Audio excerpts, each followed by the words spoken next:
capítulo más de Notisama. Aquí estamos con el profe Cris. Aplausos, por favor. Gracias por tu invitación a este hermoso programa. Gracias a ti, profe, por estar aquí con nosotros. Cuéntanos, ¿cómo te sientes hoy de estar aquí con nosotros? Muy cansado porque como soy profe tengo que dar muchas clases, pero me siento feliz porque soy parte de esta familia que es increíble. Qué chévere, gracias una vez más por estar aquí. Y bueno, vamos a proceder con la entrevista y las preguntas, que yo voy a hacer un poquito la parte más formal, ¿ya? Entonces, bueno, a ver, profe, cuéntenos. ¿Qué técnicas creativas has implementado en tu enseñanza de arte y danza para niños? ¿Y cómo crees que estas técnicas, esto que les has enseñado, ha contribuido a tus alumnos? Ya, más que técnicas, es la forma en la que uno da las clases, ¿no es cierto? Siempre estamos preocupados muchas veces del conocimiento y no nos damos cuenta que hay la parte humana también de fondo. Entonces es importante dar esa parte, ¿no? Que ellos se sientan confiados, felices, motivados. Entonces mi clase es como una fiesta. Entonces la clase empieza y todos están alegres. Por ejemplo, si nos toca pintura, realizamos un sinnúmero de ejercicios previos a la pintura, con los niños y los adolescentes y ya los jóvenes. Luego trabajamos en lo que es la danza. Me gusta mucho bailar más la música ecuatoriana porque creo que nosotros debemos rescatar lo nuestro.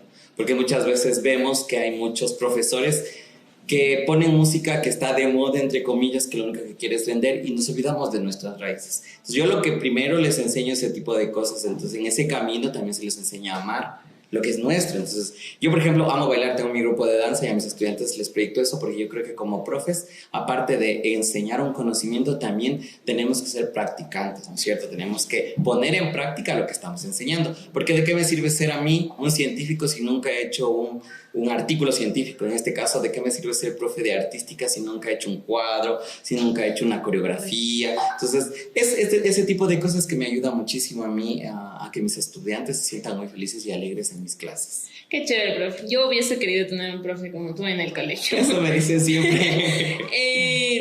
¿Y qué te inspiró a ser profe? O sea, ¿qué le inspiró a Cristian a enseñar, ¿no? O sea, la verdad es que cuando uno es joven no sabe qué hacer de su vida. Y eso me pasó cuando tenía 18 años. Entonces, en realidad ahí nos tomaban unas pruebas de ubicación, de vocación.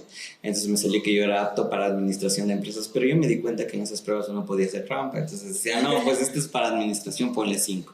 Esta no, ponle 1. Y entonces me di cuenta que no fui sincero con mis respuestas. Entonces a mí me salió que era apto para ser administrador de empresas y fui a seguir administración de empresas en la central.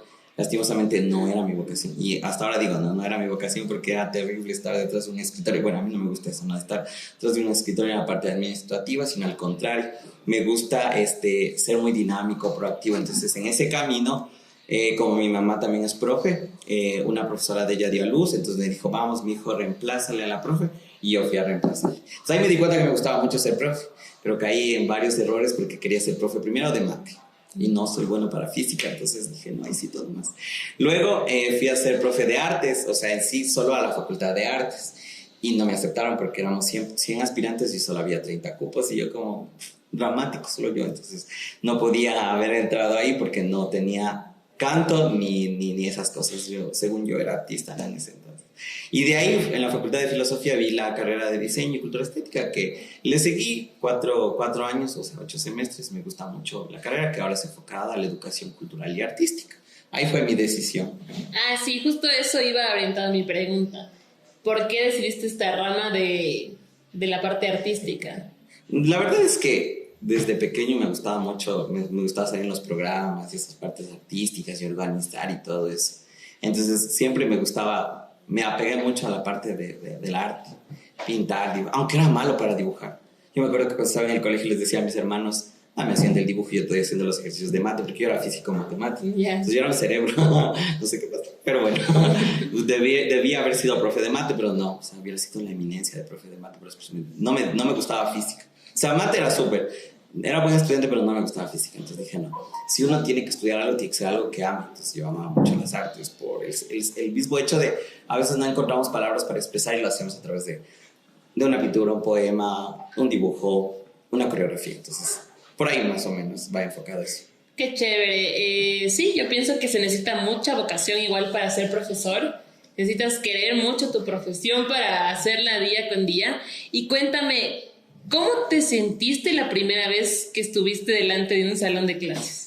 O sea, bueno, en realidad yo creo que toda mi vida ha sido un proceso muy bueno e enriquecedor, porque cuando te digo, tenía 18 años, yo me sentía frustrado porque no estaba siguiendo lo que quería, me salí de la universidad, pasé buscando trabajo y la verdad es que no hay trabajo para los que no tenemos una profesión. Entonces, en ese sentido, fue como un proceso, ¿no? Estaba ahí, empecé a buscar opciones y fue como en el camino pasando las cosas. Entonces yo fui como ir viendo qué es lo que quería hacer y hacia dónde iba a ir. Entonces, la verdad es que me encantó y tomé el camino, ¿no? Y ahora que soy ya profe, me di cuenta que lo hice muy bien. Eso sí, pero no me respondiste la pregunta. ¿De qué era? ¿Cómo te sentiste la primera vez que estuviste frente? Iba ahí. Bueno, es que la verdad es que no fue directamente una institución educativa, sino que yo ya hacía campamentos vacacionales, a eso iba. Hacía campamentos vacacionales, entonces esa fue las primeras experiencias como voluntario. Entonces ahí uno se da cuenta que puede ser profe y me gustó. Entonces yo ya tenía el manejo de grupos desde antes. Ya cuando empecé en el Colegio Luciano Alba de Marín, que fue el primer colegio que yo fui a dar clases, era mucho más sencillo. Era mucho más sencillo. Yo ya podía expresarme, no como mis compañeros. Mis compañeros cuando era la primera vez iban asustados, temblando, no sabían qué decir, cómo tenían que actuar. En cambio yo ya tenía como que un camino ya trazado. Entonces eso fue. Ya cuando entré en el colegio que actualmente trabajo, que ya voy 9 años, totalmente diferente porque es educación privada, es un colegio pagado, entonces es como muy diferente al público. En el público uno tiene que estar, si es posible, enojado porque los estudiantes como que están acostumbrados a eso, y eso no creo que debería ser, sino debería ser como que todos igual, o sea, que haya un respeto, pero yo siento un poquito que en los públicos no hay mucho respeto por parte de los estudiantes. En cambio en el privado como que hay mucho respeto, hay mucha confianza, pero la confianza es mutua y el respeto también. En cambio, en los públicos, si uno les da la confianza, ellos se cuelgan. Entonces hay que ser como un poquito más rígido. En cambio, en el particular ya es bonito. Entonces yo ya estoy acostumbrado a ese tipo de educación y me encanta mucho dar clases. Qué chévere, profe. ¿Consideras que tienes tus propios métodos para tus clases? O sea, tus métodos como profe, Cris, para que los niños se envuelvan en tus clases, aprendan de mejor manera y capten mejor toda la información. Creo que todos los profes de ECA me van a dar la razón. Antes no había un currículo para educación artística, porque esto viene del 2006, cuando recién empezaron a poner la educación artística. Antes de eso eran manualidades o actividades prácticas, como le conocen. Entonces, en ese momento, nosotros como profes que teníamos una nueva asignatura, nos tocó ir haciendo cada una de las clases. Entonces, yo me guiaba en libros, yo me guiaba en textos, en artículos científicos, pero siempre le ponía ese plus adicional que le pone el profe Cris. Entonces, en realidad, como te decía, siempre empiezo con un juego, una dinámica, una frase motivadora, después les doy el conocimiento, después hacemos alguna actividad, y de ahí, por lo general, yo salgo, estoy siempre en el patio. No me gusta mucho estar en clase porque me siento como estoy así aprisionado. Entonces, nos dan la libertad de tener esas formas de dar clases, de no tenerles todo el tiempo sentados, sino de sacarles. Por ejemplo, un día, como ya pasó mucho sol, temporada de sol, les dije, vamos a buscar hojas secas. Entonces, toditos salieron a buscar hojas secas por el colegio, y hay 2 estudiantes que habían roto las plantas. Entonces, esos niños que rompieron las plantas, les hice traer una planta nueva para que se den cuenta que están cometiendo un error. Entonces, siempre buscando formas diferentes de enseñarles, para que no sea como que, es el profe Cris otra vez, es lo mismo, ¿no? Siempre trato de enseñarles nuevas cosas. Y es lo que me ha ayudado mucho la plataforma. Bueno, hablando un poquito de la plataforma, ¿no? Metiendo un poquito a lo que me dice. En realidad, en la plataforma hay muchas ideas nuevas e innovadoras que yo ni por aquí me hubiera imaginado. Entonces, bueno, yo veo la idea y siempre investigo para ponerle mi plus. Entonces, yo siempre pongo mi plus y es súper chévere eso de enseñar de una forma diferente a la que los demás les enseñan. Qué chévere, profe. Y hablando justamente de la parte de planificar, sé que una de las partes más tediosas de ser profesor es la parte de la planificación. Entonces, bueno, he tenido la oportunidad de conversar con muchos profes a lo largo de este camino de Navi, y me he dado cuenta de que la parte de planificar es muy tediosa, como digo. Cuéntanos desde tu experiencia y todos estos años que has estado en la parte educativa, ¿cómo has vivido la parte, sobre todo, de la planificación? Como dice Majito, la planificación es lo peor. O sea, es la esencia de un profe, ¿no es cierto? Planificar es la esencia, porque es en base a esto que ustedes van a dar sus clases. Pero yo me he dado cuenta en este camino que es súper tedioso. sobre todo porque hay cambios constantes. El Ministerio de Educación cambia todos los periodos cambian. Si ya no es por destrezas, que por competencias, ya no es por unidades, es por contenidos, entonces tiene como que, o sea, tratan de adaptar cosas de otros países y que a veces aquí en Ecuador no funciona. Entonces nosotros nos damos cuenta que no funciona y nos frustramos porque nos toca nuevamente buscar el formato nuevo que nos da el ministerio, y ahora ya no por destrezas, que por competencias, que por contenidos, que quitemos esto, aumentemos esto. Entonces sí es bastante tedioso, y más que todo cuando tienes muchos paralelos. Yo, por ejemplo, tengo de segundo de básica a segundo de bachillerato, entonces a segundo, tercero, cuarto, quinto, sexto, séptimo, que sería la educación básica, media y elemental. De ahí viene la superior, que es octavo, noveno y décimo, y viene bachillerato. Entonces sí es bastante complicado el hecho de tener que planificar. Entonces, son de las cosas que cuando yo converso igual con mis compañeros es súper tedioso. Yo antes hacía muchos videos solo de los domingos planificando hasta las 11 de la noche. Porque uno quiere pasar con su familia, quiere tener una vida, y a veces lo de planificar nos quita ese espacio. Entonces yo siempre trataba de disfrutar lo máximo hasta 6, 7 de la noche del domingo, y ahí sí, tedioso hasta medianoche planificando, lo que ahora se ha cambiado. Entonces, súper difícil lo de planificar, sobre todo por los cambios que siempre el Ministerio de Educación nos da. Y siguiendo con eso, profe, cuéntanos cuál ha sido tu experiencia con nuestra herramienta Navi. Muy concretito, cuéntanos cómo esto ha mejorado tu tiempo de calidad con tu familia y en sí de tu vida personal. Pues en realidad la primera vez que tuvimos la videollamada con Majito y nos explicó cómo se manejaba Navi, yo me quedé súper sorprendido porque decía, ¿cómo así? ¿Cómo? Si en la universidad igual nos pedían las planificaciones.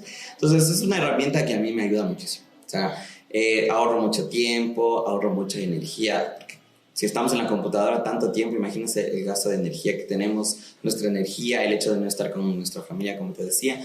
Y yo creo que las cosas más lindas que uno se lleva en la vida es pasar con su familia, porque al final puede ser que estemos enfocados solo en trabajar, y no nos damos cuenta que está nuestra familia y que el tiempo pasa volando, y a veces estas cosas que nos facilitan la vida, que nos mejoran la vida, que nos dan más calidad, yo no siento o pienso, porque he visto que algunos comentarios dicen, no, les vuelven vagos. O sea, yo no siento que nos vuelven vagos, sino al contrario, nos dan un extra, nos dan un plus. Entonces siempre yo con Navi investigo, de acuerdo a la planificación que me da, yo investigo. Entonces la verdad es que me siento muy feliz, ha cambiado mi vida totalmente. O sea, totalmente me siento ahora más tranquilo, más feliz, más relajado. Y es justamente nuestro propósito con Navi, ¿no? Potenciar la creatividad de los profes, no suplantarla, no quitar la parte del trabajo, de la creatividad. Lo que queremos es únicamente dar esta herramienta, dar una facilidad, que claro, antes era Google o ahora puede ser ChatGPT, pero con la herramienta vas a potenciar las habilidades del profe, ¿no? Entonces, bueno, gracias, profe, por tu experiencia con Navi. Y ahora, cuéntame, ¿cómo ha sido esta parte y cómo te hiciste viral en TikTok y qué sientes ahora que la gente te reconoce? Si se dejan hacer un gol, les pongo 0. Vamos primero a... Hagan barras, a ver si van a estar aquí a hacer barras. No quiero que me canten, no, mentira. O sea, en realidad es súper chévere por una parte, y por otra no mucho, porque uno ya no puede hacer cualquier cosita en la calle, ¿no? Porque, por ejemplo, si tú eres una persona normal y te caes en la calle, no pasa nada, solo se cayó la majita y punto. O sea, se cayó la majita y ya, le dolió a ella y se enteró su familia, ¿no?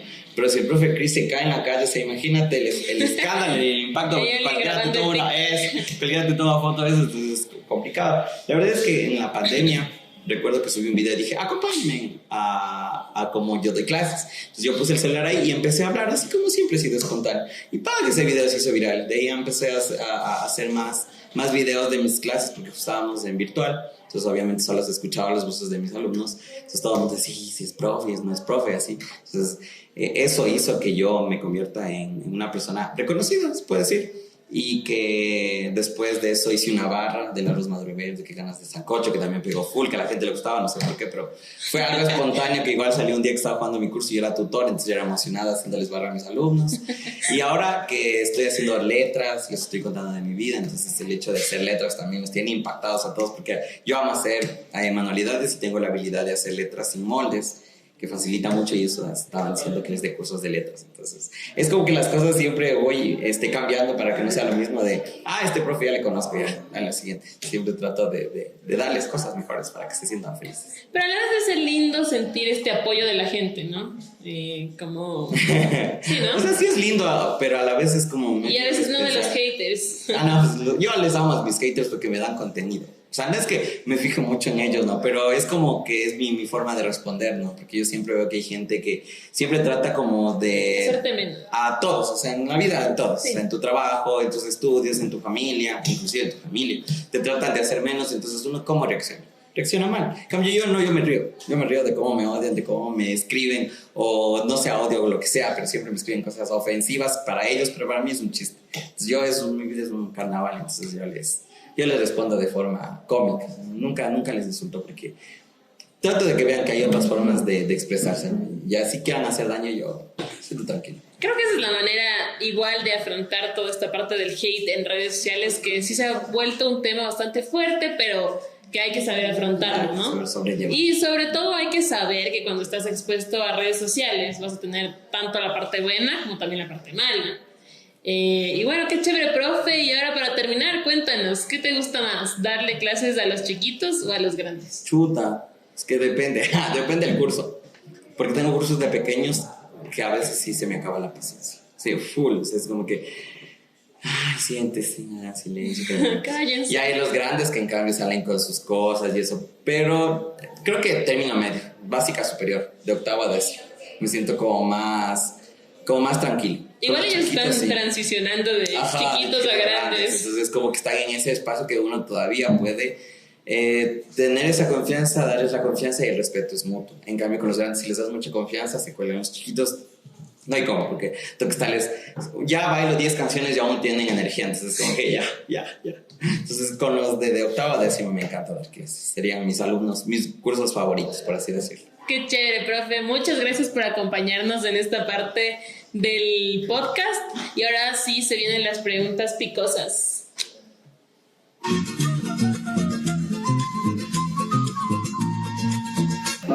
Bueno, mi nombre es Carlos. Ahora le vamos a realizar unas preguntas para conocerle mejor al profe Cris. Cuéntenos, ¿cuál es su talento oculto? Híjole, talento oculto. No sé, hacer letras. Bueno, ya no tan oculto. Yo creo que mis talentos no son ocultos. Porque todo lo que yo hago le transmito a través de mis redes sociales. ¿Algún talento que tal vez no sea muy conocido? Híjole. Algo que sea más suyo, más personal. Dios mío. No sé, no creo. Yo todos los talentos les he sacado a flote. Sí. Bueno, bailar, todos sabiste que baila. Cantar no canto ni en la ducha. Toco la flauta dulce. Yo creo que eso. No, talento oculto no tengo. Yo creo que todos los talentos que tengo he tratado de plasmarles en redes sociales. Soy demasiado de expresar todo en redes sociales. Buenísimo. Si pudieran hacer que sus estudiantes lean un libro, ¿qué libro sería? Híjole, yo creo que los libros ecuatorianos de Jorge Casa. Me encantan los libros de Jorge Casa. ¿Alguno en especial? Porque él habla sobre cómo fue la represión de los indígenas. Entonces, Guarapamushkas, El Chulla Romero y Flores, me encantó ese libro. Y Huasipungo. Yo creo que les haría leer Huasipungo porque ahí se entiende mucho de nuestra historia, de nuestras raíces. Entonces, ese libro me encanta. O sea, los libros ecuatorianos por lo general. Leí la autobiografía de Osvaldo Guayasamín también porque él nos cuenta cómo él fue superándose y cómo él llegó a tanta fama, ¿no? A veces unos dicen muchas cosas de Osvaldo Guayasamín, pero su libro, ahí está todo. Yo amo mucho lo ecuatoriano, entonces yo siempre he tratado de que ellos hagan cosas más nacionales, para que no sea tan... Está la moda y eso hago, ¿no? O sea, más lo nuestro. Claro, rescatando lo que conversó con Majo, se me hizo muy interesante esto de ponerles canciones ecuatorianas en lugar de la que está en tendencia. Claro. Porque me imagino que además le hace conocer canciones que tal vez no han escuchado y que son nuestras, que son bonitas, que funcionan también para la dinámica que está haciendo la clase. Claro, porque en realidad dicen, vamos a conocer a Julio Jaramillo y hay muchos que dicen, ¿quién es Julio Jaramillo? Entonces, Claro. digo, ¿cómo no vas a saber quién es Julio Jaramillo? Entonces sí es como medio complejo ese hecho de que no conozcamos lo nuestro. Entonces, a conocer lo nuestro primero y después lo demás. O sea, no digo que lo demás sea malo, ¿no? Que satanizamos muchas cosas, pero en este caso no. Lo nuestro es lo que debe prevalecer siempre. Buenísimo. Ahora, la pregunta más extraña que le ha hecho algún estudiante. Chuta, es que no se puede decir en cámara, si puedo decir cosas. Sí puedo decir. profe ya no es virgen, así. Y un chiquito de tercero de básica. Yo así, mijo, ¿quién le dijo eso? Es que mi mami le dijo a mi papá eso. Entonces yo me quedé como que, oh my God. Y entonces yo le dije, a ver, mijito, le voy a contar la historia de la abejita que va donde la... No, mentira, no le dije eso. Pero sí me quedé impactado porque, digo, desde tan chiquitos ellos ya tienen acceso a tanta información y a veces hacer preguntas que uno se queda helado. Así, entonces yo sí me quedé como que... Le dije, vaya, mijito, a estudiar. No le respondí porque sí me dio como... Quedé como que... ¿Hace cuántos años le preguntaron esto? Eso me preguntó el chiquito hace 5 años y ahorita está en octavo. Sí, estaba en tercera, es que está en octavo y todavía está en el colegio. Y si el día de hoy le hiciera la misma pregunta, ¿qué le contestaría? Igual si está en terceros de básica. O ya que esté en octavo. Ya ahorita en octavo. Ahorita no, pues ahorita ya. No sé, es que sí da miedo porque son cosas como profes sí debemos tener mucho cuidado con las cosas que les decimos a ellos. Entonces como que hablar de virginidad y de esas cosas, o sea, hay que tener mucho tino, porque hay que ser muy experto en ese sentido. Entonces yo no puedo decir sí o no. Entonces sí hay que tener mucho tino en esas cosas porque es educación sexual. Entonces, yo sé que somos profes todos, pero hay expertos en cada ramo. Entonces hay que tener mucho cuidado y sobre todo buscar las palabras adecuadas, porque a veces algo mal dicho a un estudiante llega a la casa y le dice, mami, mi profe me dijo esto, Dios mío, se fregó todo. Claro, pero nosotros somos claros, somos los que perdemos eso. ¿Alguna vez algún profesor le ha acusado de algo que usted no ha hecho? O sea, en realidad, cuando yo recién llegué al colegio, sentí que había una profesora que no me quería. O sea, literal, llegó a odiarme, creo que esta profe. Porque yo llegué y ella nos estaba dando un curso de Fomix. Y yo amo tanto el Fomix. Y ella llegó y dijo, verán, el Fomix se utiliza así. Yo la verdad es que yo creo que tenemos que respetar mucho a la persona que está al frente. Entonces yo no podía retractar de lo que ella decía. Porque al final, si nosotros ya somos sabios en alguna parte o algo nos gusta y tenemos mucho conocimiento, chévere por ustedes. Pero llega un punto en el que uno se da cuenta que hay otras cosas mejores que no puede hacer. Entonces yo en realidad nunca le dije nada a ella, sino ya se acabó el curso y la rectora nos dijo, vayan a la bodega, tienen materiales para coger y ustedes lleven a su casa y traen materiales para hacer las carteleras de inicio de año. Entonces yo, primer año, nuevito, uno que hace ahí, pucha, esforzarse para que no sería el mejor, pero sí que las autoridades le tomen en cuenta. Entonces me acuerdo que yo hice 3 trabajos súper chéveres y les entregué a la rectora. Entonces dijo, no, pues el Cristian ha sido experto en hacer Fomix. Uy, desde ahí. Esa profesora me veía con cara de pocos amigos y me trataba mal y así. Entonces siempre trataba como de hacerme quedar mal frente a las autoridades, pero como uno siempre hace su trabajo bien, no había problemas. Hasta que un día ellas... Es que voy a decir algo y se va a dar cuenta quién es. Esta profe llegó a ser de los altos mandos y un día me dijo, ¿dónde están tus planificaciones? Benditas planificaciones. Y yo le dije, ¿por qué? Si no tengo que darte no le tengo que dar a usted, si no tengo que darme el vicerrector. Dijo, no, tienes que darme a mí, que no sé qué, yo ya soy la de básica. Entonces yo le quedé viendo así. Le dije, yo solo doy clases de séptimo, yo no doy más. Dijo, tienes que darme las planificaciones. Entonces yo solo le quedé viendo. Y de ahí fue y me acusó con la rectora. Me llamaron la atención. Entonces yo le dije que yo no le tenía que dar a ella. Y le dije, el vicerrector ya tiene todo lo mío al día. Entonces la que quedó mal fue ella. Entonces yo le dije, ella actuó mal, yo no. Yo todo lindo, tranquilo. Pero sí se notaba que yo le caía mal. Pero era, bueno, es que no sé si decir palabras. Era hipócrita ahí. En pocas, era súper hipócrita porque me decía, es como que, ay, no, sí, venga, Cristiancito y no sé qué, y yo con cara de... Y después iba y me acusaba, o sea, dígame las cosas de frente, no de espalda, porque... bueno, al menos a mí no me ha pasado, pero yo veo que a los fiscales sí les pasa. O sea, yo tenía una compañera que estaba en un fiscal y le trataban súper mal. O sea, al principio le trataban bien, después mal, entonces hablaban todos a la espalda de ella y era preocupante ese sentido. Entonces, sí me sentía así medio raro. Claro. Bien. Profe, si usted estuviera en nuestro lugar, ¿qué se preguntaría? Chuta, si yo estuviera en su lugar, ¿qué sería de mi vida sin nadie? Claro, porque lo peor que me puede pasar es planificar. Entonces, ¿qué sería de su vida? O sea, como profe, ¿cuáles son las cosas? Yo le preguntaría a la otra persona, ¿cuáles son las cosas que odia de ser profe? Entonces yo hubiera respondido, planificar. Porque es terrible esto de planificar. Cuéntanos, ¿qué te ha parecido esta primera parte de tu podcast? Súper chévere, interesante. Es como abrir esta cajita de mi vida un poquito más hacia todas las personas que van a ver este video, porque sé que muchas personas van a ver este podcast. Así que súper chévere, interesante, ameno, dinámico. Yo creo que tenemos que seguir con esto porque esas son las cosas que a nosotros nos enriquecen y nos ayudan a sembrar en el mundo algo maravilloso. Por ejemplo, yo les dije, hoy yo quiero sembrarles en ustedes que primero soñemos con lo nuestro, pensemos en lo nuestro, que es lo nuestro, como profes, como cualquier profesional, veamos lo nuestro. Sí, y de ahí sí lo demás. Y en base a lo que nosotros somos como ecuatorianos, dar el ejemplo al mundo de que somos capaces de hacer muchas maravillas. Entonces, muy bien el podcast, súper chévere. Espero que todas las personas que vean sean muy felices. Así que esto. Recuerda que este es un podcast más de Noti Sama.